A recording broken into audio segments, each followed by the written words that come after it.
Təmizlik də bir mədəniyyətdir. Bu isə insan amilindən daha çox asılıdır.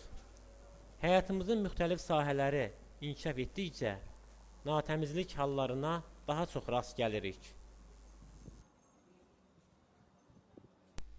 Şəhər mədəniyyətini şərtləndirən amillərdən biri də təbii ki, onun küçələrinin, xiyabanlarının, parklarının səliqəli təmiz olmasıdır.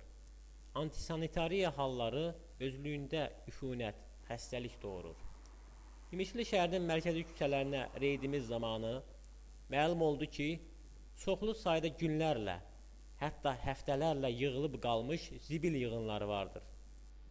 Məsələn, mərkəzi bazarın qarşısı demək olar ki, çox vaxt belə yığınlarla dolu olur.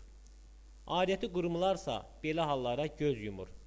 Nəticədə ticarət obyektlərinin, yaşayış evlərinin ətrafı eybəcər hala düşür. Əhalini də qınamaq olmur. Çünki zibili tökməyə xüsusi yer ayrılmır. Mərkəzi prospektdə zibil qutuları qoyulsa da, şəhər daxili küçələrdə bu yoxdur.